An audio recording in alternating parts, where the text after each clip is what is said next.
You've been lied to. Weakness isn't who you are. It's just a habit you've let control you. Listen to this audiobook, and you'll learn how to destroy that weakness, take back your power, and dominate your life. The Unstoppable Mind. Audiobook by Rowan March, published by Inner Impact Books. Introduction. This audiobook is not here to make you feel good. It's here to make you strong. Right now, whether you realize it or not, you are at war.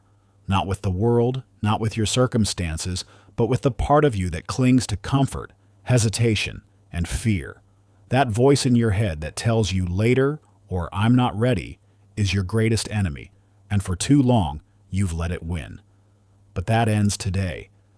This audiobook is about tearing down every mental barrier that has held you back, exposing the lies you've been telling yourself, and forging a mindset so unshakable that nothing, not doubt, not pain, not failure, will ever stop you again. Weakness is not something you're born with. It's something you've been conditioned into, and just as it was built, it can be destroyed. In the audiobook ahead, you'll learn how to recognize and eliminate the habits, excuses, and self-imposed limitations that have kept you small. You will learn how to face discomfort, dominate fear, and cultivate the kind of unbreakable discipline that separates the weak from the unstoppable. If you are looking for a way to feel better without doing the work, put this audiobook down now. But if you are ready to step into your true potential, embrace the fight, and finally take control of your mind, then let's begin. Chapter 1. The Illusion of Weakness. Every morning you wake up to a battle, not against the world, but against that voice inside your head that whispers, just 5 more minutes, or maybe tomorrow. That voice isn't your friend.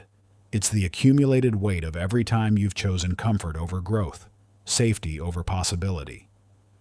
You were never born with this hesitation. Watch a baby learning to walk. They fall, they get up, they fall again, and not once do they think about giving up.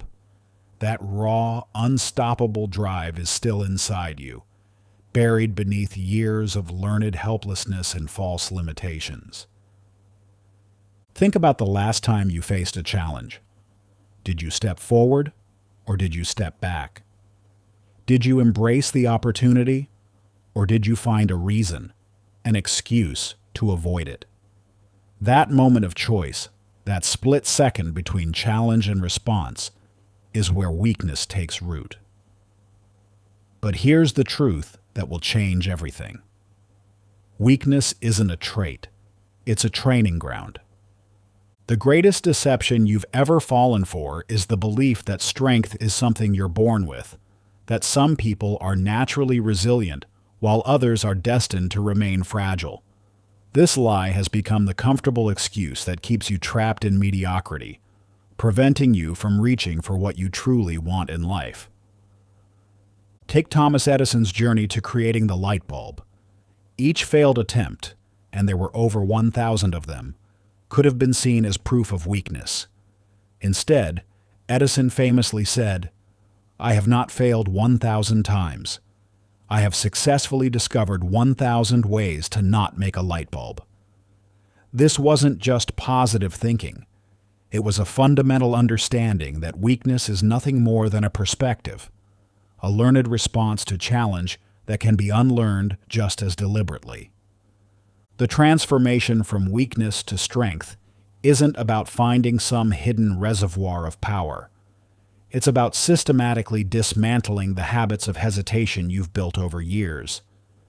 Every time you've backed away from a challenge, every time you've chosen the easy path, you've reinforced these patterns. But just as these patterns were built, they can be torn down. Your path to destroying weakness begins with recognition. Those moments when your heart races before speaking up in a meeting, when you find yourself scrolling through your phone instead of working on your goals, when you let opportunities pass because the timing isn't right. These are not signs of inherent weakness. They are decision points, chances to choose differently. David, a startup founder in Chicago, spent years believing he was just naturally bad at public speaking. Every pitch meeting filled him with dread. Every presentation became an exercise in survival rather than excellence. But instead of accepting this self-imposed limitation, he made a radical decision. He would speak up in every single meeting, regardless of how his voice shook or his palms sweat. The first few weeks were brutal. He stumbled over words, faced blank stares, and went home feeling exhausted. But he kept showing up, kept speaking up.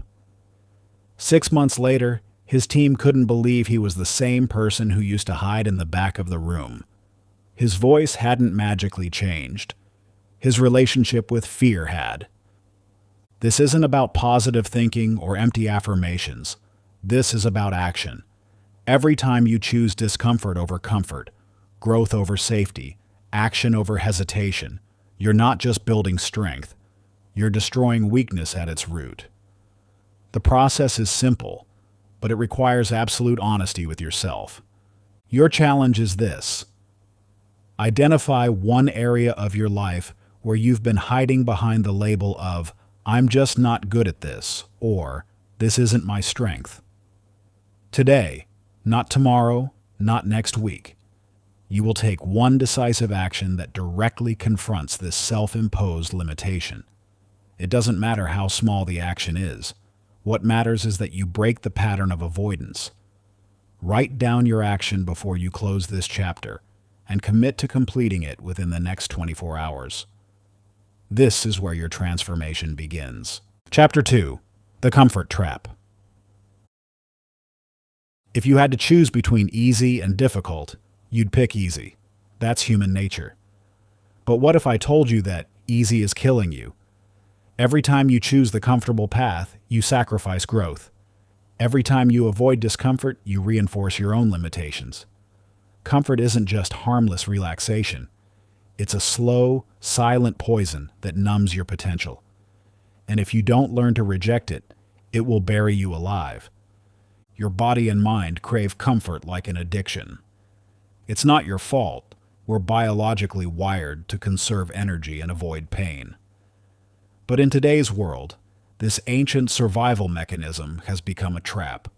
The same instinct that once kept our ancestors alive now keeps you stuck, mediocre, and far below your potential. Think about your morning routine. How many times have you hit the snooze button this week? Each time you chose those extra minutes of comfort, you weren't just delaying your day. You were programming yourself to choose weakness. Every small surrender to comfort adds up, creating a pattern of avoidance that becomes harder to break with each passing day. Comfort is seductive because it feels good in the moment. It's the warm bed in the morning, the extra slice of pizza, the "I'll do it tomorrow" excuse. It's a habit that weakens you, not because comfort itself is evil, but because staying comfortable means avoiding challenge, and without challenge, there is no growth. Observe Malala Yousafzai's journey. At just 15 years old, she faced a choice that most of us can't even imagine. Living in Pakistan's Swat Valley under Taliban rule, she was given every reason to stay silent and safe. The comfortable choice would have been to stop advocating for girls' education, to blend in, to avoid making waves. Instead, she chose to speak out, knowing the dangers she faced. Even after surviving an assassination attempt where she was shot in the head, Malala didn't retreat into comfort. She used her recovery period to strengthen her resolve, eventually becoming the youngest Nobel Prize laureate in history. Her strength didn't emerge from comfort. It was forged in the crucible of adversity, in her willingness to embrace discomfort for a greater purpose. This isn't about torturing yourself or seeking pain for pain's sake. It's about understanding that real growth happens at the edge of your comfort zone, where challenge meets capability. Every time you choose the harder path, you're not just building strength, you're destroying the weakness that comfort creates. Most people wait until discomfort is forced upon them, by failure, by crisis, by regret. But you don't have to wait. You can train yourself to embrace discomfort before life makes the choice for you. Start small. Take cold showers. Wake up earlier. Put in extra effort when no one is watching. These aren't just physical challenges. They're mental training grounds where you learn to override your comfort-seeking instincts. Lucas, an amateur boxer in Detroit, understood this principle all too well. For months, he avoided sparring because he hated getting hit. Every time he stepped into the gym, his stomach would knot up at the thought of facing an opponent. He'd find excuses. He wasn't ready. He needed more practice on the bag. His technique wasn't perfect yet. But one day, Lucas made a decision that would transform his life. Instead of avoiding his fear, he would lean into it. He committed to sparring 3 times a week, no matter how scared he felt. The first few sessions were brutal. He got hit. He felt overwhelmed. He wanted to quit. But each time he stepped back into the ring, something interesting happened. His fear began to lose its power. Within 6 months, Lucas wasn't just participating in sparring sessions. He was dominating them. His transformation had nothing to do with natural talent or some magical breakthrough. It came from his willingness to embrace discomfort, to choose growth over safety, day after day. Your comfort zone isn't a safe haven. It's a prison built of your own fears and excuses. Every time you choose comfort over challenge, you reinforce its walls. But here's the truth that will set you free. Those walls are imaginary. They exist only because you allow them to.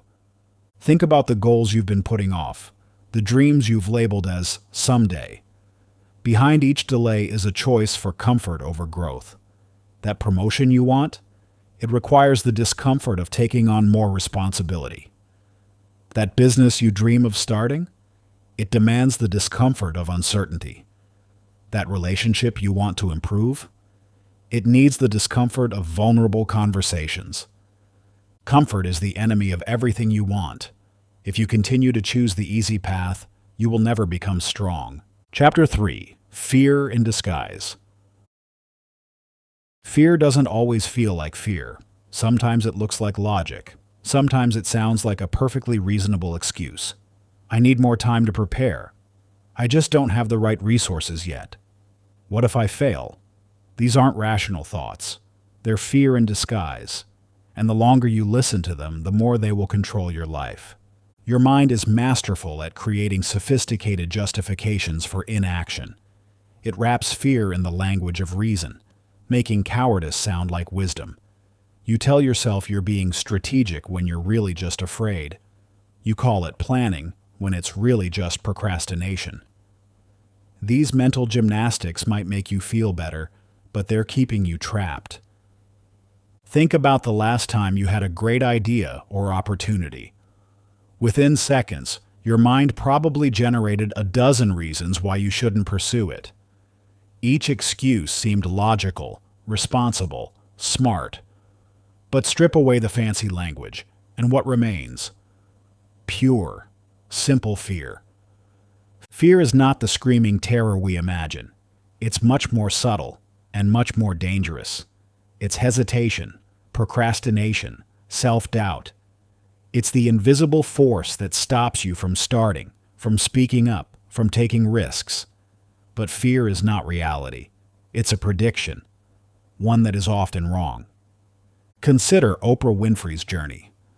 Early in her career, she was fired from her position as co-anchor of WJZ-TV's 6 o'clock news in Baltimore. The station managers told her she was unfit for television news and too emotionally invested in her stories. This was a moment where fear could have taken control. All the logical reasons to quit were there. She had failed publicly. Industry professionals had deemed her unsuitable.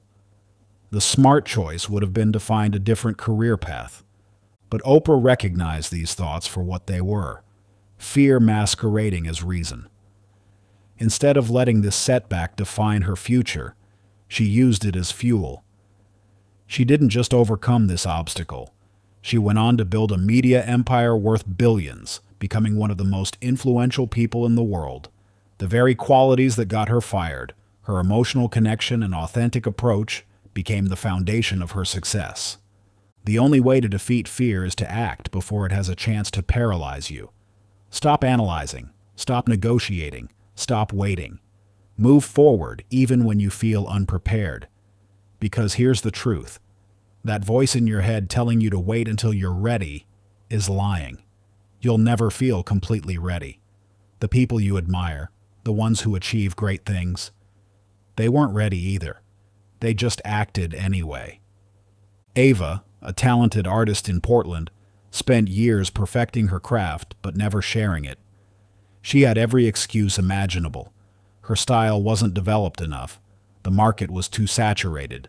She needed better materials. Each reason sounded perfectly logical. She told herself she was being professional, preparing properly, waiting for the right moment. One morning, after finding yet another reason to delay showing her work, Ava finally recognized her logic for what it was: fear wearing a mask of reason. In that moment of clarity, she made a decision. No more waiting. She photographed her paintings, created a social media account, and shared her work with the world, all before her fear had time to craft new excuses. The response wasn't just positive, it was overwhelming. Galleries reached out. Commissions started flowing in. All those years of waiting, all those carefully constructed reasons for delay, had been built on nothing but fear. Her talent hadn't changed. Her work hadn't suddenly improved. The only thing that changed was her willingness to act despite fear. Fear is not real. It is a story you tell yourself, and like any story, you can rewrite it. Your challenge: identify one fear that has been holding you back and take one bold action against it today, without overthinking, without hesitation, without waiting for the right time. The right time is now. Chapter 4: The War Within. Right now, there are two voices in your head. One is pushing you toward action, discipline, and growth. The other is whispering doubts, urging you to stay comfortable, to wait until tomorrow to take the easier path. This isn't just internal dialogue. It's a war. Every time you choose hesitation over action, every time you retreat from difficulty, you are losing. And until you take control, your mind will continue to work against you instead of for you. The battle raging inside your head isn't some metaphysical concept. It's a very real struggle that determines everything you do, or more importantly, everything you don't do. That voice telling you to stay in bed instead of hitting the gym. The one suggesting you check social media instead of working on your goals. That's not your friend. It's your enemy, disguised as your protector. Your mind is a battlefield where two forces are constantly at odds: your survival instinct and your higher potential. The first wants you to stay safe, to avoid discomfort, to keep things predictable. It's the ancient part of your brain that evolved to keep you alive in a world of physical threats. But in today's world, this same instinct often keeps you small, trapped, and unfulfilled. The second force, your higher potential, wants you to take risks, push boundaries, and grow into your full potential. It's the part of you that dreams big, that knows you're capable of more, that refuses to settle for mediocrity. Most people let their survival instinct win, mistaking its warnings as wisdom. But those who dominate in life, whether it's in sports, business, or personal growth, understand that discomfort is where real progress happens. Look at Serena Williams. Her journey to becoming one of the greatest athletes of all time wasn't just about physical training. It was about mental dominance. Early in her career, she faced not just external opponents, but internal ones. Doubt, pressure, the voice that said she wasn't good enough or that she should play it safe. During the 2015 U.S. Open semifinals, Williams was down in the third set against Heather Watson. The easy path, the one her survival instinct urged, would have been to play conservatively, to avoid risks. Instead, she chose aggression, going for powerful winners when most players would have played it safe. She didn't just win that match, she dominated it, showcasing how mental control translates into physical performance.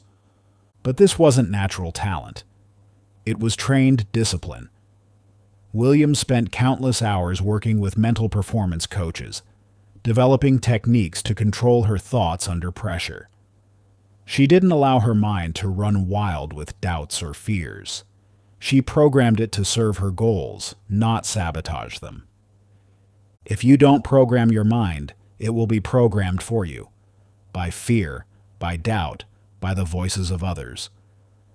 You must train yourself to recognize when your mind is working against you and override it with deliberate action. This means catching the excuses as they form and choosing action before your brain convinces you otherwise. Start by identifying your mind's favorite weapons against you. Does it use fatigue as an excuse? Does it amplify potential risks while minimizing potential rewards? Does it convince you that you're not ready, not qualified, not good enough?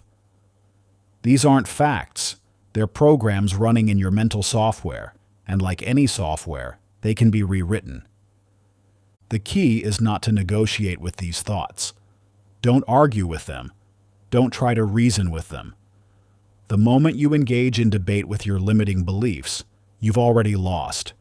Instead, act immediately. Movement defeats doubt. Action silences fear. Jake, an aspiring writer in Seattle, spent years letting his mind convince him he wasn't ready to write his novel. "I need more life experience," he'd tell himself. "I should read more first. What if it's not good enough?" His mind had mastered the art of reasonable-sounding excuses. One day, after reading about the concept of mental override, Jake made a decision. Instead of waiting for inspiration or the right moment, he committed to writing 500 words every morning, no matter what his mind said. The first few weeks were brutal. His brain generated endless reasons to skip. He was tired. The ideas weren't flowing. He had other priorities. But Jake had learned the secret. Don't engage with the excuses. Don't analyze them. Don't even acknowledge them. Just write. Within 3 months, he had the first draft of his novel. The quality didn't matter yet.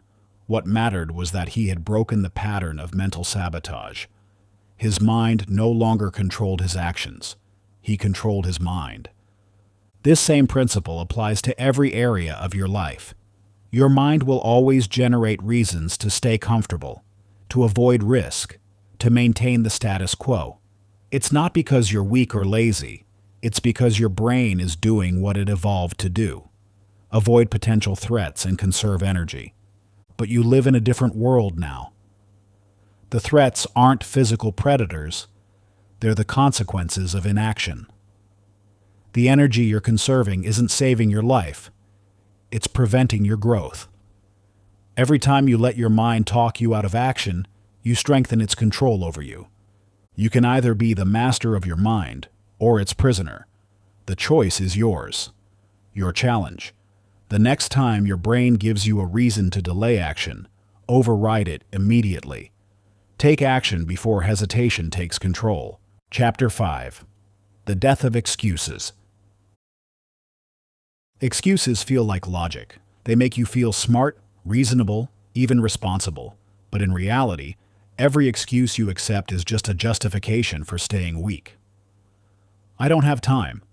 I'm too tired. I'm not ready yet. The problem isn't that you lack time, energy, or readiness. It's that you lack commitment. If you want to become unstoppable, you must kill the voice of excuses before it kills your progress. Every excuse you make is a brick in the wall between you and your potential.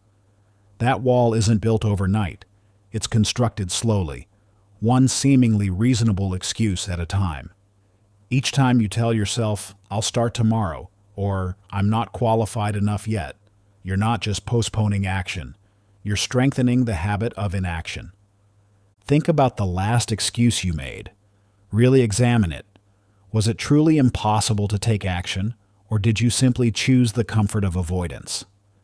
Did circumstances really prevent you from moving forward, or did you just prefer the safety of staying still? The truth, if you're honest with yourself, is that most of your excuses are lies you tell yourself to avoid discomfort. Your brain is masterful at creating excuses because they serve an evolutionary purpose, conserving energy and avoiding potential risks. But in today's world, these mental shortcuts aren't protecting you. They're imprisoning you. Every time you accept an excuse, you're training your mind to look for the easy way out instead of the way forward. Excuses are a form of self-deception. They make you feel like you're making a rational decision when, in reality, you're just avoiding discomfort.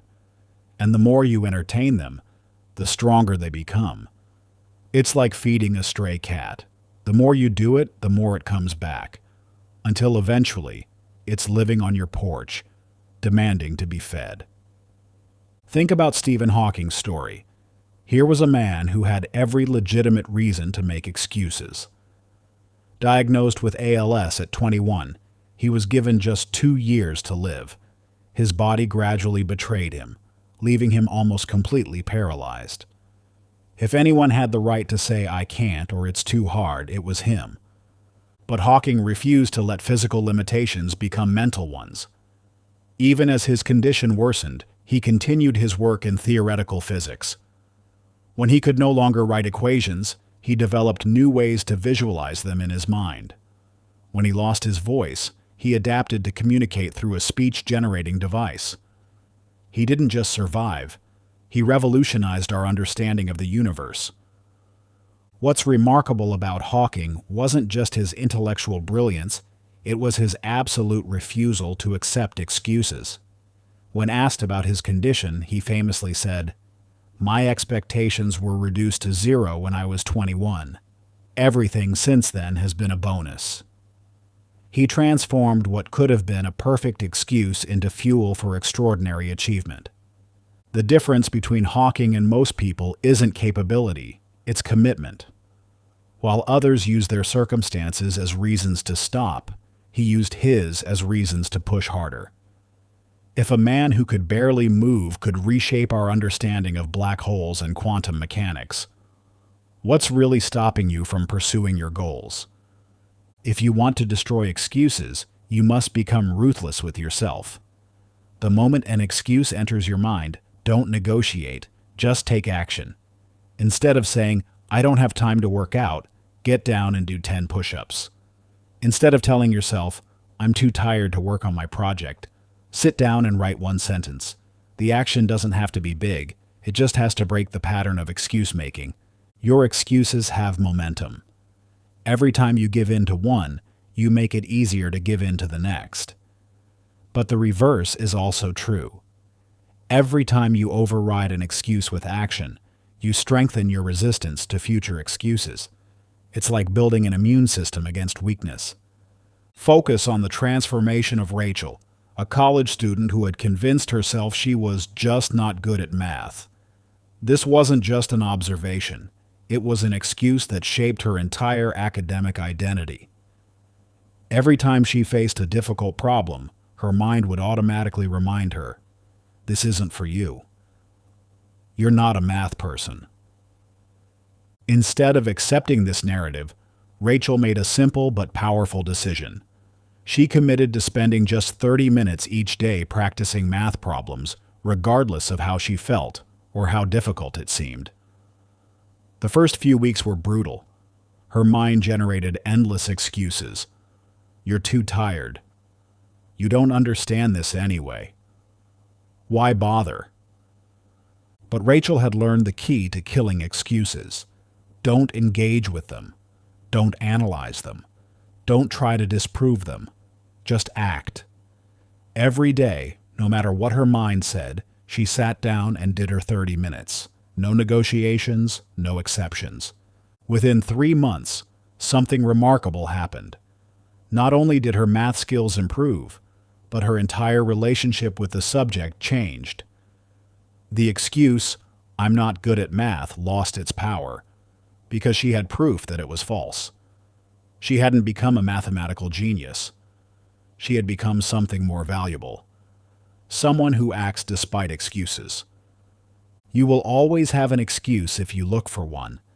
There will always be a reason to wait, to hesitate, to stay comfortable.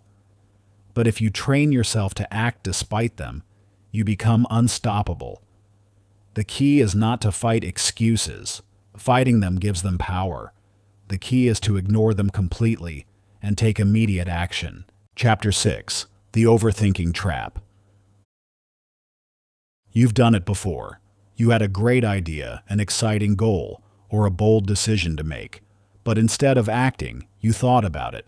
You analyzed it. You weighed every possible outcome. And in the end, you did nothing. Overthinking is the graveyard where dreams are buried. The longer you stay stuck in your head, the less likely you are to ever take action. Every minute spent overthinking is a minute stolen from actual progress. Your mind convinces you that you're being thorough, strategic, careful. But what you're really doing is hiding from action behind a wall of analysis. You tell yourself you're preparing, but you're actually procrastinating. The mind loves to complicate things. It will generate endless reasons why now isn't the right time, why you need more information, why you should wait until everything is perfect. But the truth is, clarity comes from action, not thought. You can spend years planning the perfect business, but you'll learn more from 1 month of actually running it than from a decade of planning. Think about how many opportunities you've lost to overthinking. How many ideas remained, just ideas because you got stuck in the planning phase. How many times have you watched others succeed with the very thing you were still thinking about starting? Richard Branson's story perfectly illustrates the power of action over analysis. When he started Virgin Airlines, he didn't spend years studying the aviation industry. He saw an opportunity when his flight to the Virgin Islands was canceled, and he immediately chartered a plane, sold tickets to his fellow stranded passengers, and turned a problem into his first step toward building an airline empire. What's remarkable about Branson's approach wasn't just his quick thinking, it was his willingness to act without perfect information. He has built multiple businesses across different industries, not by waiting for certainty, but by acting first and figuring things out along the way. When asked about his decision-making process, Branson famously said, "Screw it, let's do it." He knew that overthinking leads to paralysis, while action leads to momentum. The best way to beat overthinking is to build the habit of immediate action. Whenever you find yourself stuck in analysis mode, interrupt it with movement. Make the phone call, send the email, take the first step, no matter how small. Action creates clarity. It gives you real feedback instead of imagined scenarios. It moves you from the realm of theory into reality. Your brain will resist this. It will try to convince you that you need more time, more information, more preparation. But this is just fear disguised as rationality. The truth is, you rarely need more information. You need more courage to act on the information you already have. Consider Liam, a software developer who had dreamed of starting a YouTube channel teaching coding for years. He spent countless hours researching equipment, planning content, and studying other successful channels. He created spreadsheets analyzing optimal posting times, keyword strategies, and content themes. But after 2 years, he still hadn't posted a single video. One day, frustrated with his own paralysis, Liam made a radical decision. He would record and upload a video that same day, using just his phone camera and basic knowledge. No fancy editing, no perfect script, no elaborate setup, just pure action. The video wasn't perfect. The lighting could have been better, and he stumbled over his words a few times. But something remarkable happened. People responded positively. They appreciated his authenticity and clear explanation of coding concepts. More importantly, taking action broke his cycle of overthinking. From that day forward, Liam committed to action over analysis. Instead of spending weeks planning videos, he would come up with an idea and film it within 24 hours. His channel grew not because of perfect execution, but because he focused on consistent action instead of endless planning. The secret to beating overthinking isn't to eliminate thought entirely. It's to recognize when thinking becomes a substitute for action. When you find yourself spinning in circles of analysis, ask yourself, will more thinking actually improve my situation, or am I just avoiding action? Your challenge. The next time you catch yourself overthinking, take immediate action instead, no matter how small. The moment you act, you win. Chapter 7. The Motivation Lie. Motivation is a liar. One day it fills you with energy, and the next day it disappears, leaving you with nothing. You felt it before, fired up after watching an inspiring video, ready to take on the world. Until that fire dies the moment things get hard. If you rely on motivation, you will never be consistent. And if you are not consistent, you will never be great. Think about how many times you've started something with burning enthusiasm. A new workout routine, a business idea, a creative project. In those first few days, everything feels possible. You're unstoppable. But then reality sets in.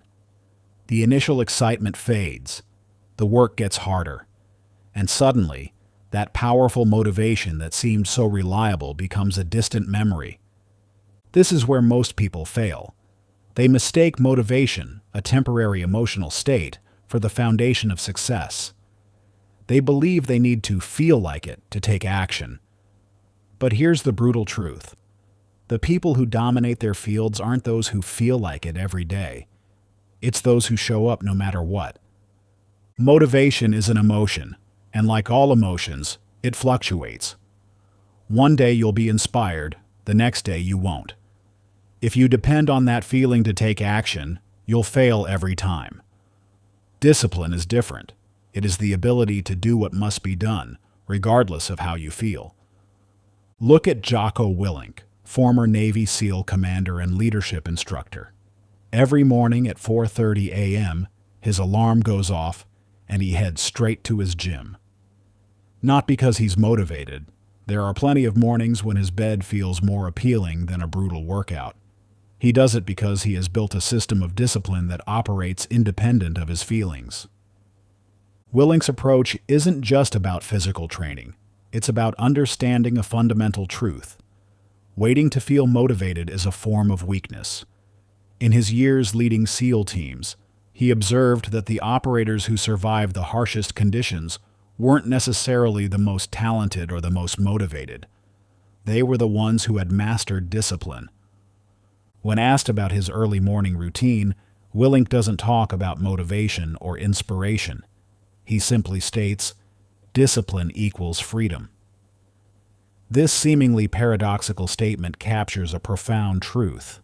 By removing the option to negotiate with yourself, by making certain actions non-negotiable, you actually free yourself from the tyranny of motivation.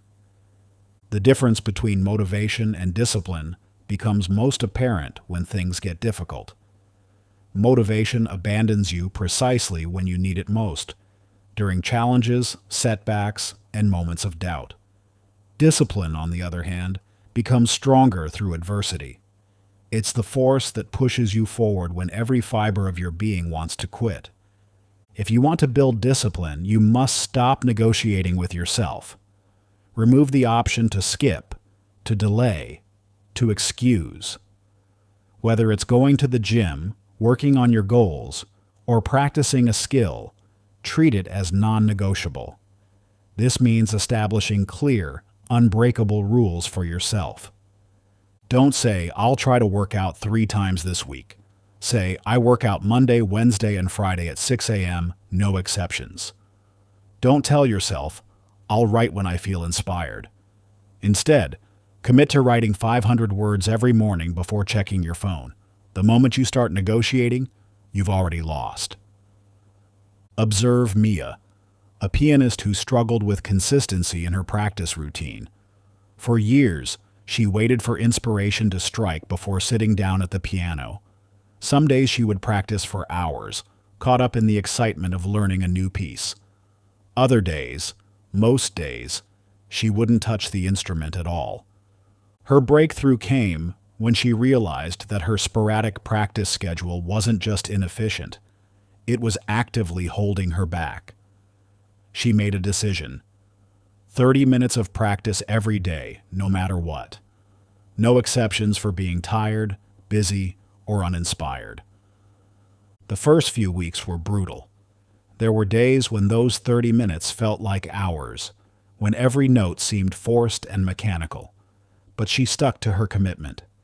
She stopped waiting for motivation and simply showed up day after day. After 3 months of this routine, something remarkable happened. Her skill level improved dramatically, not because she was practicing more.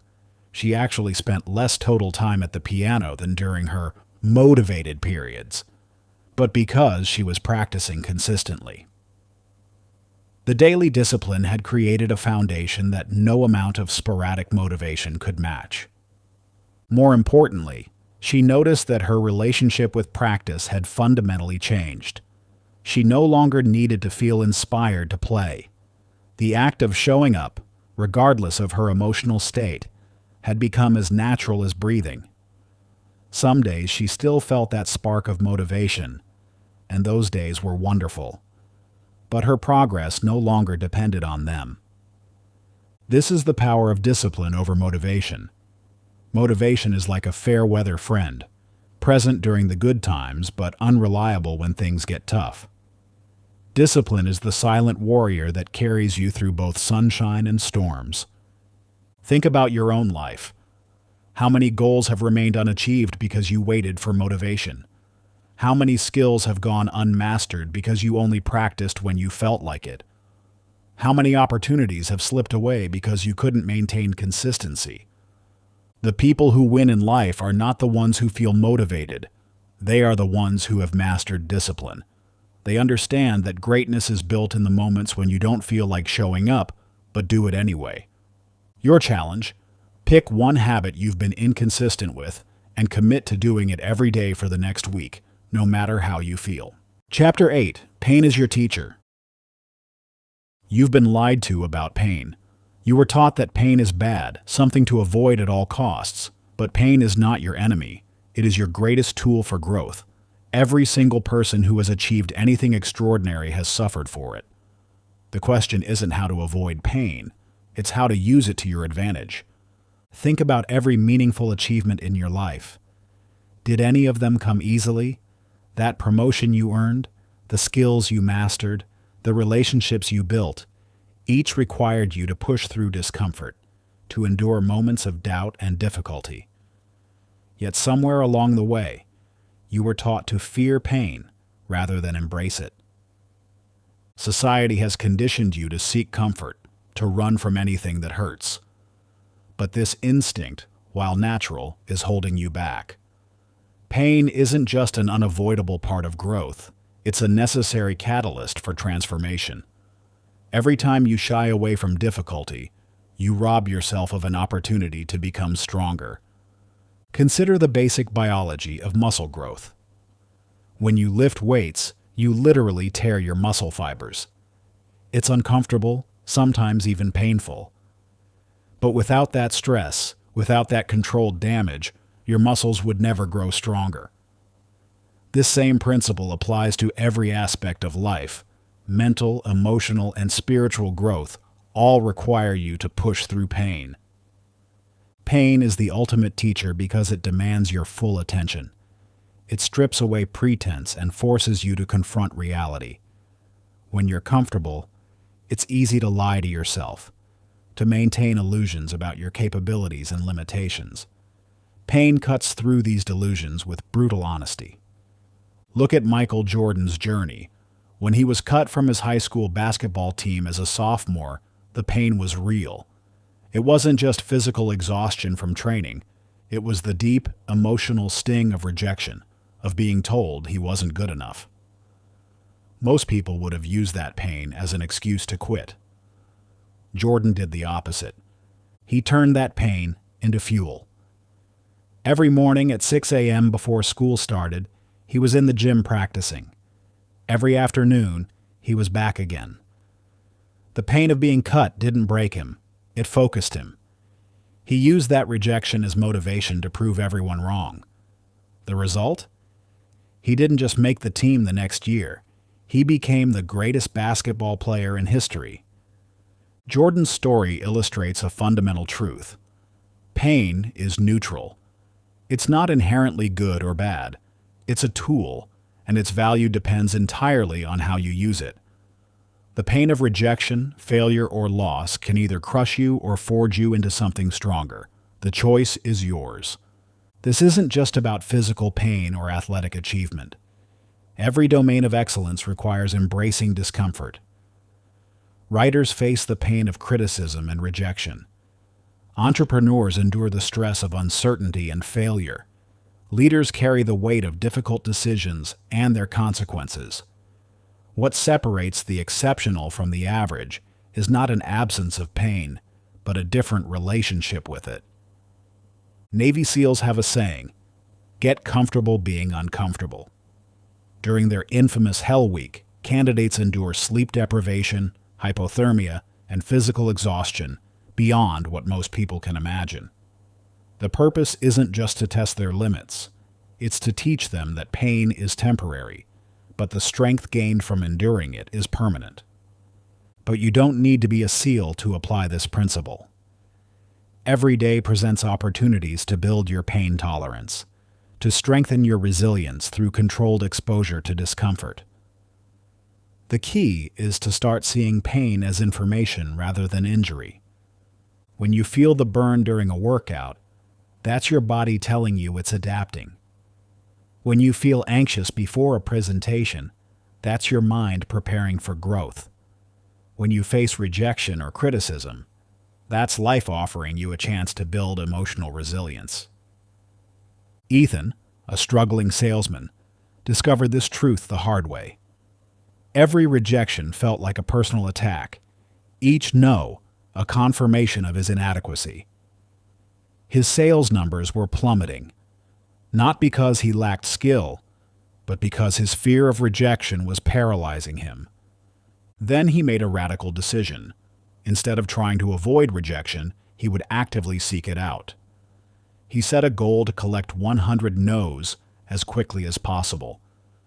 He started approaching the most intimidating prospects, taking on the hardest calls, volunteering for the most challenging presentations. Something unexpected happened. As he deliberately exposed himself to the pain of rejection, it began to lose its power over him. Each no became less personal, less devastating. He started seeing rejection not as a reflection of his worth, but as a normal part of the sales process. Within 3 months, Ethan's sales numbers had tripled, not because he had learned new techniques or memorized better scripts, but because he had transformed his relationship with pain. The very thing he had feared most became his competitive advantage. This is the paradox of pain. The more you try to avoid it, the more power it has over you. But when you learn to embrace it, to use it as a tool rather than treat it as an enemy, you become unstoppable. Your growth potential is directly proportional to your pain tolerance.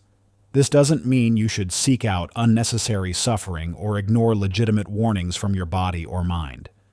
It means developing the wisdom to distinguish between destructive pain and constructive pain, and the courage to embrace the latter. Start small. If you want to build mental toughness, begin with cold showers. If you want to develop emotional resilience, have that difficult conversation you've been avoiding. If you want to grow professionally, volunteer for the projects that scare you most. Each time you consciously choose to face pain rather than avoid it, you build what psychologists call psychological flexibility. The ability to stay committed to your goals even when doing so is uncomfortable. This is the foundation of true mental toughness. Remember, pain is inevitable, but suffering is optional. The pain of growth is temporary, but the pain of regret is permanent. Every time you run from necessary pain, you're choosing a greater pain down the road, the pain of unfulfilled potential. Your challenge: identify one area in your life where you've been avoiding pain. Then face it head-on today. Chapter 9. Building Mental Toughness. Mental toughness is the single greatest predictor of success. Not talent, not intelligence, not luck. The ability to keep going when things get hard, when most people quit, is what separates the weak from the unstoppable. And mental toughness isn't something you're born with. It's something you build. Every time you face a challenge and push through it, you're laying another brick in the foundation of your mental fortress. Every time you continue when others would quit, you're strengthening the muscles of your mind. This isn't about natural ability or genetic gifts. It's about choice. Your choice. The choice to be stronger than your circumstances, your emotions, and your fears. Mental toughness is forged through adversity. It is the ability to endure pressure, failure, discomfort, and still move forward. The world's greatest warriors, athletes, and leaders all have one thing in common. They refuse to break. They've trained themselves to function at their highest level precisely when most people would crumble. Look at David Blaine, the endurance artist who has trained his mind to withstand extreme conditions, holding his breath for over 17 minutes, enduring weeks without food, and pushing his body past normal human limits. His secret isn't superhuman genetics or mystical powers. It's systematic mental conditioning. Before attempting any of his death-defying feats, Blaine spends months preparing his mind. He exposes himself to gradually increasing levels of stress, training his brain to remain calm in situations that would trigger panic in most people. For his breath-holding records, he didn't just practice holding his breath. He rewired his mind's response to oxygen deprivation. When most people feel the urge to breathe, their bodies panic. But Blaine trained himself to embrace that feeling, to stay relaxed even as his lungs screamed for air. He didn't just push through the discomfort. He learned to make peace with it. This is the essence of mental toughness. Not the absence of stress or fear, but the ability to function optimally despite them. To develop mental toughness, you must condition yourself to handle discomfort. This means actively seeking out challenges that push your limits, whether physically, mentally, or emotionally. The more you put yourself through controlled stress, the more resilient you become. This isn't about torturing yourself or taking unnecessary risks. It's about systematic exposure to difficulty. Start with small challenges. If you hate cold showers, take them anyway. If public speaking terrifies you, volunteer to present more often. If you're tired during a workout, do 5 more reps. Each time you choose discomfort over comfort, you're building mental calluses. The key is consistency. One cold shower won't make you mentally tough. One difficult presentation won't transform your resilience. It's the daily choice to do hard things that builds unshakable mental strength. Noah, a long-distance runner, discovered this truth through his training. He used to skip his runs whenever the weather was bad, always finding excuses about safety or potential illness. But he noticed something. His best competitors trained regardless of conditions. They weren't just physically tougher, they were mentally stronger. So Noah made a radical decision. Instead of avoiding bad weather, he would specifically choose to run when conditions were worst. Rain, wind, cold, these became his signals to lace up his shoes. The first few runs were miserable. He was cold, wet, and uncomfortable. But each time he finished a run in harsh conditions, something changed in his mind. Over time, the rain no longer bothered him. The wind became irrelevant. His mind had become stronger than his environment. More importantly, this mental toughness began to spread to other areas of his life. Work challenges that used to stress him out became manageable. Personal setbacks that would have derailed him became temporary obstacles to overcome. This is how mental toughness works. It's transferable. When you strengthen your mind in one area, you become stronger in all areas. The discipline of pushing through physical discomfort makes you better at handling emotional challenges. The resilience built through professional setbacks helps you navigate personal difficulties. The difference between those who quit and those who win isn't talent, it's toughness. It's the ability to keep moving forward when everything inside you wants to stop. This isn't about being fearless or never feeling doubt. It's about acting despite fear, despite doubt, despite discomfort. Your challenge: do something today that forces you to endure discomfort. Strengthen your mind by testing its limits. Chapter 10: The Power of Brutal Self-Honesty. Lies are comfortable. They protect your ego, shield you from reality, and keep you in a bubble where nothing is ever your fault. But lies also keep you weak. Every time you make an excuse, blame others, or refuse to acknowledge your shortcomings, you're choosing comfort over growth. The most powerful thing you can do is be brutally, unapologetically honest with yourself about your flaws, your mistakes, and the ways you've been holding yourself back. If you refuse to face the truth, you will never grow. Think about the last time you failed at something important. What story did you tell yourself? That you didn't have enough time? That circumstances weren't right? That someone else got in your way? These comfortable lies might have made you feel better, but they also ensured you'd repeat the same failures. Self-deception is one of the biggest killers of potential. It's more dangerous than external obstacles because it operates invisibly, convincing you that you're doing your best when you're barely trying, that you're almost ready when you're hiding from opportunity, that you're just being realistic when you're really just afraid. The truth is, you are exactly where you deserve to be based on your actions, not your intentions, not your potential, your actions. Everything else is just a story you tell yourself to avoid the discomfort of responsibility. Consider Kobe Bryant, whose relentless pursuit of excellence was built on a foundation of brutal self-honesty. After games, while other players made excuses about bad calls or tough opponents, Kobe would meticulously analyze his performance, identifying every mistake, every weakness, every moment he could have done better. When he missed crucial shots in playoff games, he didn't blame fatigue or pressure. Instead, he would return to the gym immediately after the game, sometimes practicing those exact shots until sunrise. He understood that improvement begins with acknowledgement of weakness. This wasn't just about basketball. In one notable instance, Kobe recognized that his leadership style was pushing teammates away rather than inspiring them. Instead of defending his approach or blaming others for not matching his intensity, he took a hard look at himself and made conscious changes to his communication and mentoring style. His legendary Mamba mentality wasn't about being perfect. It was about being ruthlessly honest about imperfection and then working tirelessly to address it. This approach led him to not just 5 NBA championships, but success in business and creative pursuits after his basketball career. The difference between someone like Kobe and the average person isn't talent.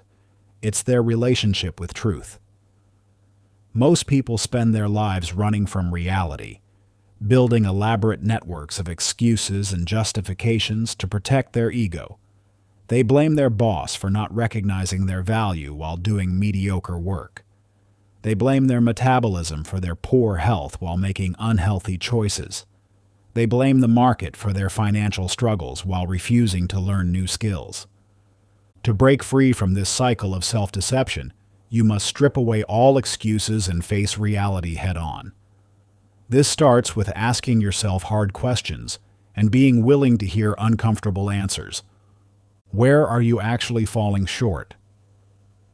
Not where you think others have wronged you, but where have you failed to show up for yourself? What standards have you lowered in the name of comfort? What responsibilities have you avoided under the guise of not being ready? The answers will hurt. They're supposed to. Growth isn't comfortable, and truth isn't always pleasant. But this discomfort is the price of progress. Every moment you spend facing reality is a moment invested in your future success. Write down your honest answers. Put them on paper where you can't ignore them. Look at areas of your life where you're not getting the results you want and force yourself to acknowledge your role in creating those outcomes. Then make a specific plan to change. Not vague intentions, but concrete actions you can take immediately. Oliver, a personal trainer in Chicago, spent months blaming the tough market for his struggling business. He told himself that potential clients weren't serious about fitness, that the economy was bad, that his gym's location was the problem. These excuses kept him comfortable, but also kept him broke. Finally, after nearly having to close his business, Oliver forced himself to confront the truth. He wasn't actively marketing his services, he was waiting for clients to find him. His workouts were generic rather than personalized. He wasn't following up with leads because rejection made him uncomfortable. His social media presence was inconsistent because he didn't have time. Yet he spent hours each day watching Netflix. The truth hurt, but it also showed him exactly what he needed to change. Oliver created a daily marketing schedule, redesigned his training programs, and committed to posting valuable content every day. He set specific follow-up protocols for leads and potential clients. Most importantly, he stopped making excuses when things didn't work, and instead asked himself what he could do better. Within 6 months, his client list had tripled. Not because the market changed, but because he finally faced the truth about his own efforts and made real changes based on that reality. This is the power of brutal self-honesty. It transforms vague problems into specific challenges you can address. It converts excuses into action items. It replaces the comfort of lies with the power of truth. But this isn't a one-time exercise. Self-deception is subtle and persistent. It will try to creep back in through sophisticated rationalizations and seemingly logical excuses. You must make honest self-assessment a daily practice. Start with your current situation. What lies have you been telling yourself? What excuses have become comfortable habits? Where have you been blaming others for outcomes that you could influence? Growth starts with truth. The sooner you stop lying to yourself, the sooner you can fix what's holding you back. Chapter 11. Mastering Your Emotional Battlefield. Imagine a soldier on the battlefield who panics under pressure. He lets fear take over, makes reckless decisions, and loses control. What happens? He loses. Life is no different. If you allow emotions to dictate your actions, you will always be a prisoner to your impulses.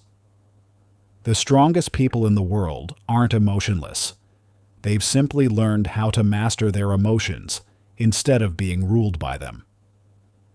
Your emotions are like powerful waves. They can either drown you or propel you forward, depending on how well you learn to navigate them. Every time you let anger drive your decisions, every time anxiety stops you from taking action, every time frustration makes you quit, you're letting these waves crash over you instead of learning to ride them. Think about your last emotional reaction. Maybe you snapped at someone important to you. Maybe you abandoned a project in frustration. Maybe fear made you back down from an opportunity. In that moment, your emotions weren't protecting you. They were controlling you. Marcus Aurelius, the Roman emperor and Stoic philosopher, faced challenges that would break most people. Leading an empire during times of plague, war, and betrayal, he had every reason to let emotions override his judgment. Instead, He developed an unshakable emotional discipline that made him one of history's most effective leaders. In his personal writings, later published as Meditations, he repeatedly emphasized the importance of emotional control. You have power over your mind, not outside events. Realize this, and you will find strength. When his closest allies betrayed him, he responded not with vengeful rage, but with calculated strategy. When facing invasion, he didn't let fear rush him into poor decisions, but maintained clarity of thought. This wasn't just philosophical theory, it was practical warfare strategy. Aurelius understood that emotional reactions rarely lead to optimal outcomes. By creating space between stimulus and response, he could choose actions based on wisdom rather than impulse. The lesson here isn't about suppressing emotions, it's about mastering them. Emotions are valuable signals, but terrible drivers. They can alert you to what matters, but they shouldn't determine your response. To develop this mastery, you must first understand that emotional control is a skill, not a trait. Just like a muscle, it strengthens with deliberate practice. Start by creating a pause between trigger and response. When you feel anger rising, when fear starts to grip you, when frustration builds, stop. Take a breath. Ask yourself, is this emotion helping or hurting my objectives? What would a strategic response look like? This pause is your power moment.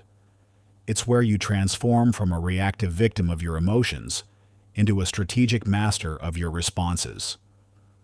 Naomi, a high-performing executive at a tech startup, used to let her emotions run her leadership style. When projects fell behind schedule, she'd lash out at her team. When clients complained, she'd respond with defensive anger.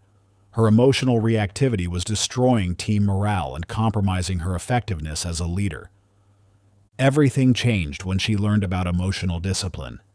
She started practicing the pause. When she felt anger rising, she would stop, take 3 deep breaths, and ask herself, what does this situation need from me right now? Instead of reacting to her team's mistakes with fury, she began responding with clear, calm guidance. Rather than letting frustration drive her decisions, she started approaching challenges with strategic thinking. Within months, her team's performance improved dramatically. Not because she became emotionless, but because she learned to use her emotions as information rather than letting them dictate her actions. The key is consistency. Every emotional trigger is an opportunity to practice this skill. When someone cuts you off in traffic, pause before reacting. When a colleague criticizes your work, pause before defending. When fear tells you to back down from a challenge, pause before retreating. In these pauses, you'll find your power. You'll discover that emotions are suggestions, not commands. They're information, not instructions. Weak people are controlled by their emotions.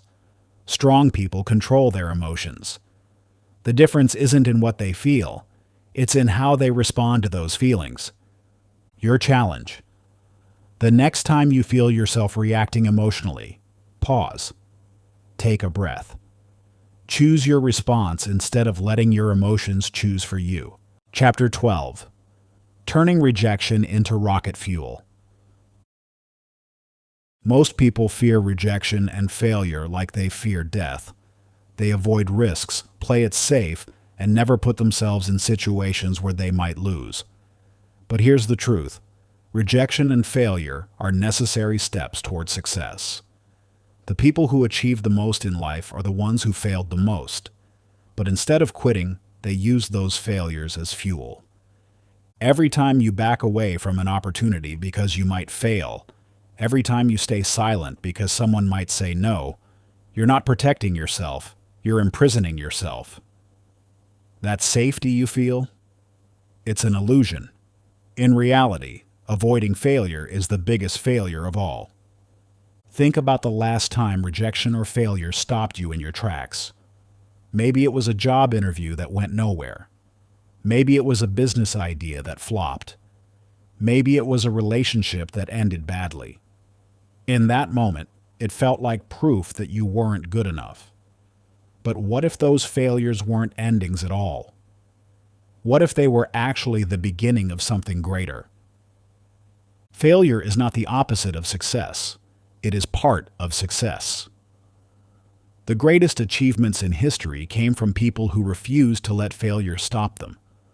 Look at Walt Disney, who was fired from the Kansas City Star newspaper for lacking creativity and original ideas. Imagine if he had believed that rejection. Imagine if he had accepted that assessment of his abilities and given up on his dreams. But Disney didn't just face one rejection. His first animation company, Laugh-O-Gram Studios, went bankrupt. He arrived in Hollywood with just $40 in his pocket and a failed business behind him. Even after creating Mickey Mouse, he was rejected by multiple banks when trying to finance what would become Disneyland. Each rejection, each failure, could have been the end of his story. Instead, these setbacks became the foundation of his empire. Every no strengthened his resolve. Every failure taught him valuable lessons about business, creativity, and perseverance. The man who was once told he lacked creativity went on to revolutionize animation, entertainment, and the entire concept of family leisure. The difference between those who succeed and those who don't isn't talent. It's the willingness to keep going after failure. It's the ability to transform rejection from a stop sign into a stepping stone. This isn't just about Disney. History is filled with similar stories. James Dyson went through 5,126 failed prototypes before perfecting his revolutionary vacuum design. Stephen King's first novel was rejected 30 times before finding a publisher. Colonel Sanders was rejected 1,009 times before someone agreed to his restaurant franchise idea. The pattern is clear. Success isn't about avoiding failure. It's about persisting through it. Each rejection, each setback, each moment of failure is actually an opportunity to learn, to adjust, to grow stronger. But this requires a fundamental shift in how you view failure and rejection. Most people see them as evidence of their limitations. The strong see them as feedback for improvement. When you get rejected, don't ask, "What's wrong with me?" Ask, "What can I learn from this? How can I come back stronger?" This isn't just philosophical theory, it's practical strategy. Every time you face rejection or failure, you have two choices. Let it define you, or let it fuel you. The weak let failure convince them to quit. The strong use it as motivation to prove everyone wrong. Take Max, a young musician who spent years submitting his demos to record labels. Each rejection letter felt like a personal attack on his talent and dreams. But instead of letting these rejections defeat him, he started using them differently.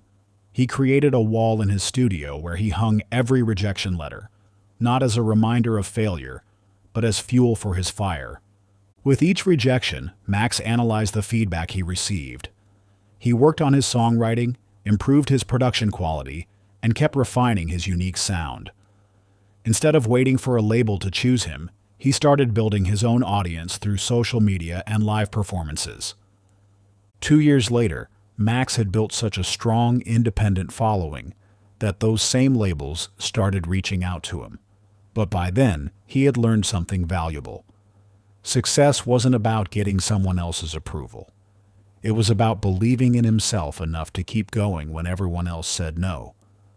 The key is to understand that rejection and failure are not endpoints. They're data points. They're information you can use to adjust your approach, refine your skills, and strengthen your resolve. Every no brings you closer to a yes if you're willing to learn from it. This mindset shift changes everything. Instead of avoiding situations where you might fail, you start seeking them out. Instead of being paralyzed by rejection, you start seeing it as proof that you're pushing your boundaries, that you're playing at a level where growth is possible. Think about it. If you're never failing, you're never trying anything hard enough to be worth doing. If you're never getting rejected, you're not aiming high enough. The most successful people in any field aren't the ones who failed the least. They're the ones who failed the most and kept going. This isn't about being reckless or ignoring feedback. It's about understanding that failure and rejection are teachers, not executioners. They show you where you need to improve, what you need to learn, and how you need to adapt. When you embrace this perspective, something remarkable happens. The fear of failure starts to lose its grip on you. Rejection becomes less personal and more practical. You stop seeing yourself as a victim of circumstances and start seeing yourself as a student of experience. This transformation doesn't happen overnight. Like any skill, it requires practice. Start small. Put yourself in situations where rejection is possible, but not devastating. Apply for jobs that feel out of reach. Share your ideas even when they're not perfect. Ask for what you want even when you're not sure you'll get it. Each time you face rejection or failure, resist the urge to retreat. Instead, ask yourself, what can I learn from this? How can I use this to become stronger? What would happen if I tried again, but differently? Remember, the people who achieve the most aren't the ones who never fail. They're the ones who never let failure stop them. They're the ones who understand that rejection isn't a wall, it's a detour. Failure isn't an ending, it's a beginning. Think about a failure or rejection that made you feel like giving up. Instead of dwelling on it, take one action today to move forward in spite of it. Let that rejection become your rocket fuel. Chapter 13. The Death of Hesitation. Hesitation is where dreams go to die. Every time you hesitate, every time you wait, analyze, or second-guess, you give fear a chance to win. Think about the moments in your life when you had an idea, an opportunity, or a gut instinct to act, but you didn't. And just like that, the moment passed. Those missed opportunities aren't just memories. They're evidence of a pattern that's keeping you from everything you want. The people who succeed in life don't hesitate, they act. The longer you wait, the less likely you are to ever do anything at all. This isn't about being reckless. It's about understanding that most opportunities have an expiration date. When you hesitate, you're not being careful, you're being cowardly. Hesitation is not caution. It is not strategy. It is paralysis. The brain is designed to protect you from risk, but in the modern world, most risks aren't life-threatening. They are just uncomfortable. Your mind treats every uncertainty like a survival threat, triggering the same fear response whether you're facing a predator or just considering starting a business. The difference between those who achieve greatness and those who stay stuck is their ability to override this hesitation. Look at Amelia Earhart. When she decided to become the first woman to fly solo across the Atlantic Ocean, she faced overwhelming odds. The technology was primitive, the risks were real, and many experienced pilots had died attempting similar feats. But Earhart understood something crucial. There would never be a perfect moment. If she had waited for ideal conditions, perfect weather, flawless equipment, complete certainty, she would have never left the ground. Instead, she committed, took action, and made history. Her success wasn't just about flying skill. It was about her ability to act decisively when others would have hesitated. She knew that the biggest risk wasn't in taking action, but in waiting too long and letting the opportunity slip away. The science behind hesitation is clear. Every time you delay action, you strengthen the neural pathways associated with avoidance. Your brain learns that hesitation is the correct response to uncertainty. Over time, this creates a habit of inaction that becomes increasingly difficult to break. If you want to kill hesitation, you must develop a bias for action. The moment you think of doing something, whether it's starting a project, speaking up, or making a decision, act before your mind talks you out of it. This doesn't mean being impulsive. It means recognizing that action itself is often the best form of planning. Think about it. How many times have you spent hours planning something, only to never start? How often have you convinced yourself that you needed more information, more preparation, more certainty, when deep down, you knew you were just avoiding the discomfort of action? Daniel, a developer, spent 2 years planning to start his own business. He had spreadsheets, market research, and elaborate business plans. But he never launched. Why? Because each day of planning was another day of avoiding real action. Finally, he made a radical decision. He would give himself just 24 hours to launch a basic website offering his services. The website wasn't perfect. The copy had typos. The design was basic. But something remarkable happened. He got his first client within a week. That imperfect action led to real feedback, real experience, and real growth. Within 6 months, he had enough clients to quit his day job. The key wasn't that he had a great plan. It was that he finally stopped planning and started doing. The lesson is clear. Action beats analysis every time. While others are still thinking about it, planning it, or waiting for the perfect moment, the successful are already in motion, learning from real experience rather than theoretical possibilities. This isn't about being reckless. It's about understanding that most decisions are reversible, most mistakes are fixable, and most opportunities won't wait while you gather more information. The cost of hesitation is usually far greater than the cost of imperfect action. Hesitation is a slow death.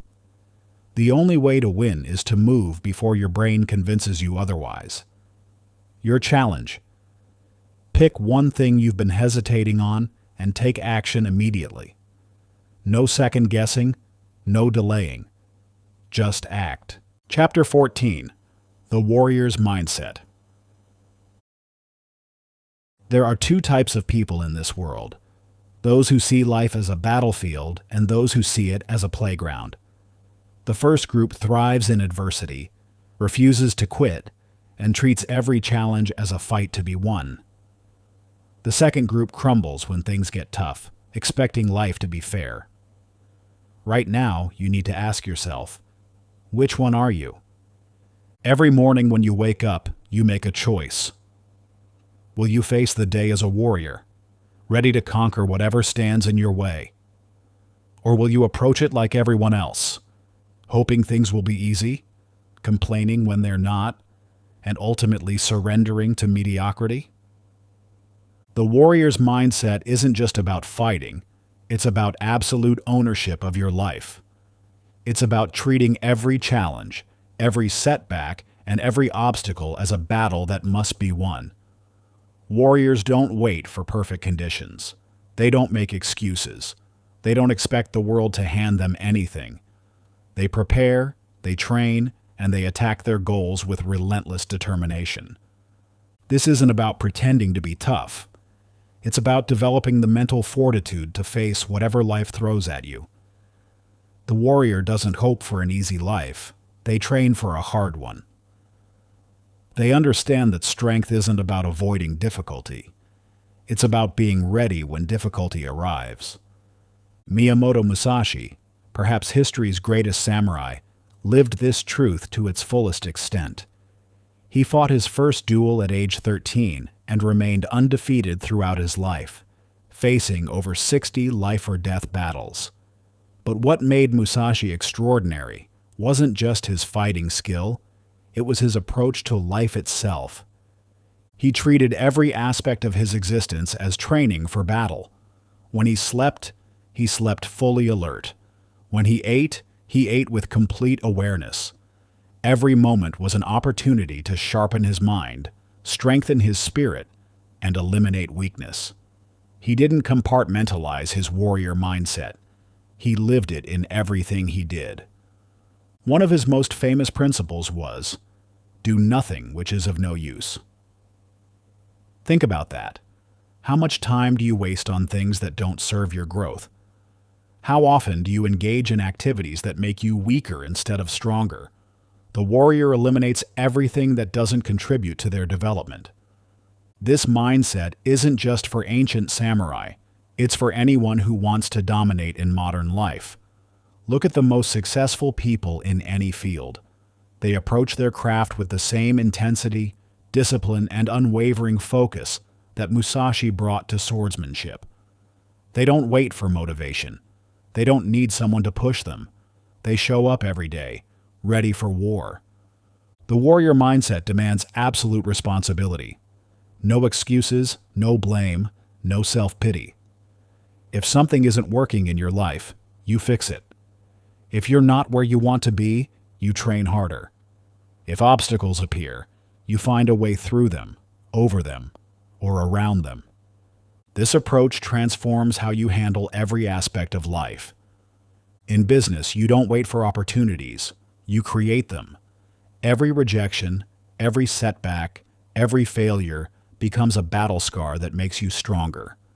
In relationships, you face difficult conversations head-on instead of avoiding them. You take responsibility for your part in conflicts and address issues directly. In personal development, you push yourself beyond comfort daily.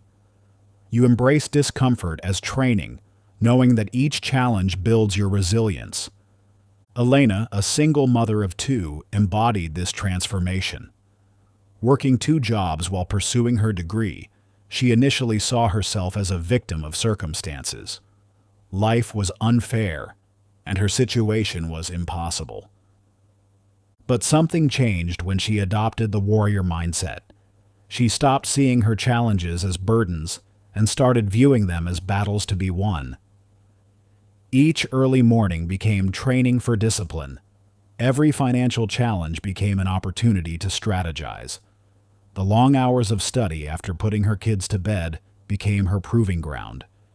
She created a strict routine: 4:30 a.m. workouts, meal prep for the week on Sundays, 2 hours of study every night after the kids slept. No excuses, no days off. When other students complained about workload, she remained silent and pushed harder. When coworkers called in sick, she showed up early. Within 2 years, she had completed her degree, secured a better-paying job, and transformed not just her circumstances, but her entire approach to life. The obstacles hadn't changed. She had. By treating life as a battlefield instead of a burden, she developed the strength to overcome anything in her path. This is the power of the warrior mindset. It's not about being aggressive or confrontational. It's about being absolutely committed to your growth and success. Warriors understand that the greatest battles are fought in the mind, and they train accordingly. They don't wake up motivated every day. They wake up disciplined. They don't wait until they feel ready to take action. They act now and let readiness catch up. They don't hope for fewer problems. They develop greater strength to handle whatever comes. Most importantly, warriors know that training never stops. Every day is an opportunity to strengthen your mind, sharpen your skills, and eliminate weakness. There is no arrival point where you can rest. There is only the constant pursuit of growth. The question isn't whether life will test you. It will. The question is whether you'll be ready when those tests come. Will you face them as a warrior, prepared and determined? Or will you face them as everyone else does, unprepared and hoping for an easy way out? Chapter 15. Becoming Unstoppable. Success isn't just about what you do. It's about who you become. If you still see yourself as weak, undisciplined, or incapable, no amount of strategies will make a difference. The most powerful transformation happens when you stop trying to be strong and decide that you already are. If you want to be unstoppable, you must become someone who refuses to stop. Think about how you describe yourself in your own mind. Do you say, "I'm trying to get in shape," or "I am an athlete"? Do you tell yourself, "I want to be successful," or "I am successful"? These aren't just semantic differences. They're fundamental shifts in identity that determine every action you take. Your identity is not something that happens to you. It's something you choose. Every time you act, you're either reinforcing who you are or becoming who you want to be. Most people wait for external validation before they claim their identity. They wait to feel successful before calling themselves successful. They wait to achieve something before believing in themselves. But this approach has it backwards. Your identity dictates your actions. If you see yourself as someone who tries to be disciplined, you will struggle. But if you see yourself as someone who is disciplined, your actions will follow. The most successful people in the world don't just practice success, they embody it. Look at Muhammad Ali.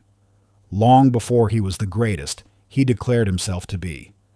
When he said, "I am the greatest," people laughed. He hadn't won any major titles. He wasn't even ranked in the top 10. But Ali understood something profound about human psychology. Identity drives behavior. He didn't wait for the world to validate his greatness. He claimed it first, and then his actions aligned with that identity. Every morning run, every sparring session, every fight, he approached them as someone who was already the greatest.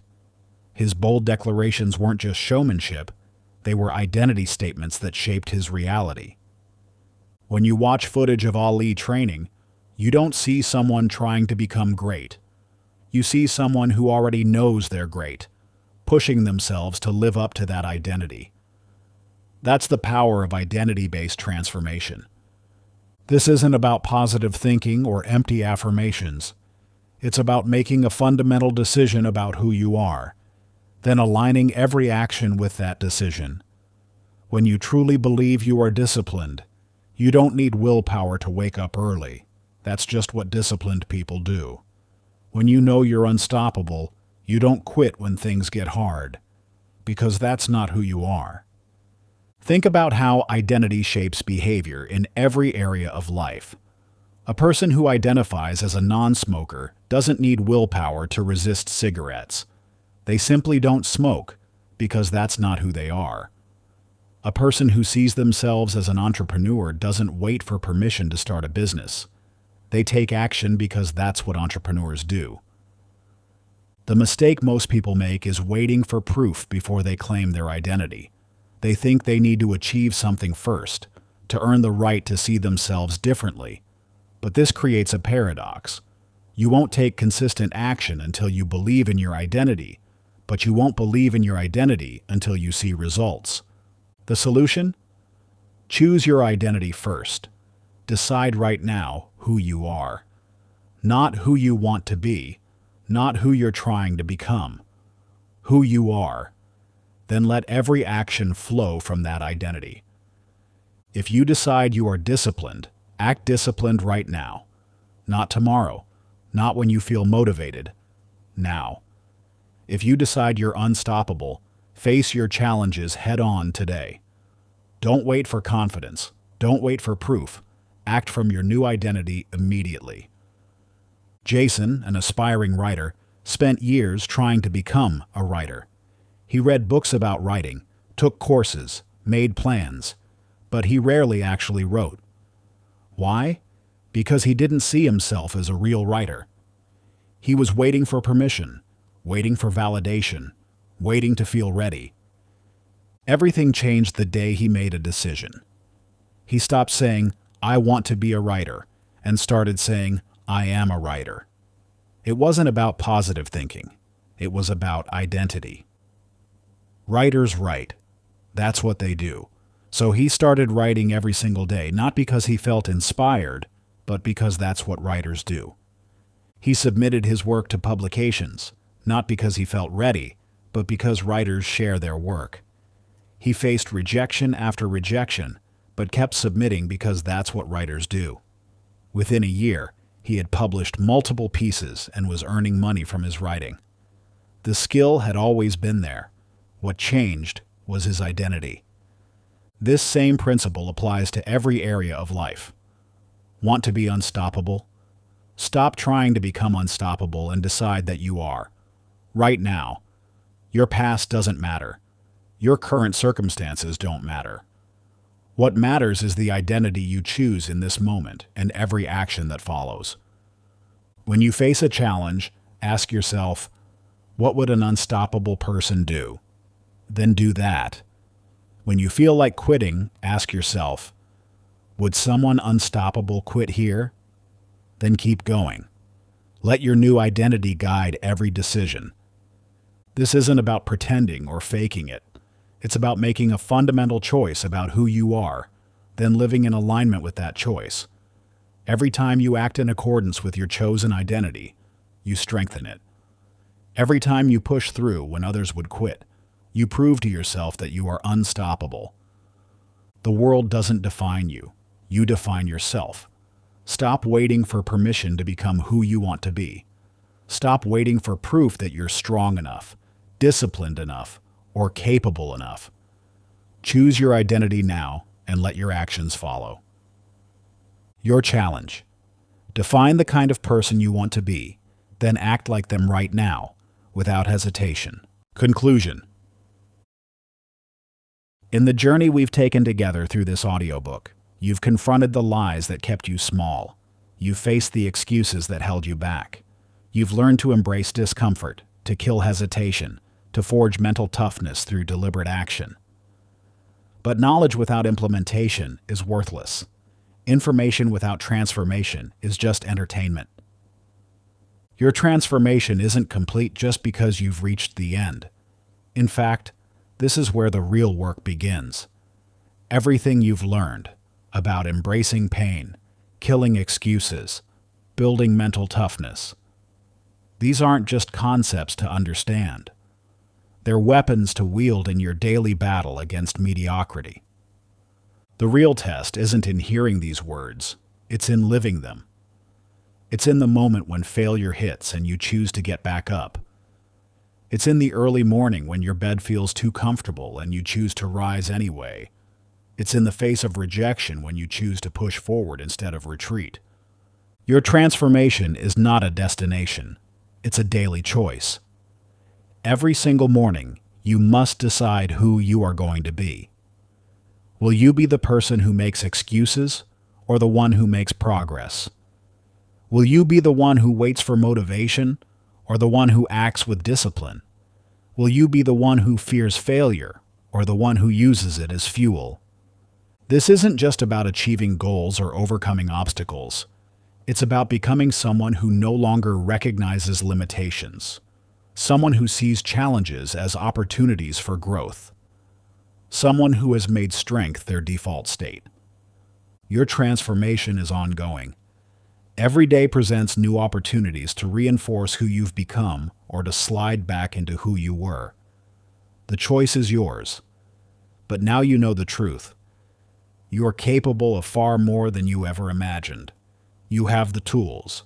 You have the understanding. Most importantly, you have the choice. You are unstoppable. Not because this audiobook told you so, but because you've chosen to be. Now go prove it. Not tomorrow.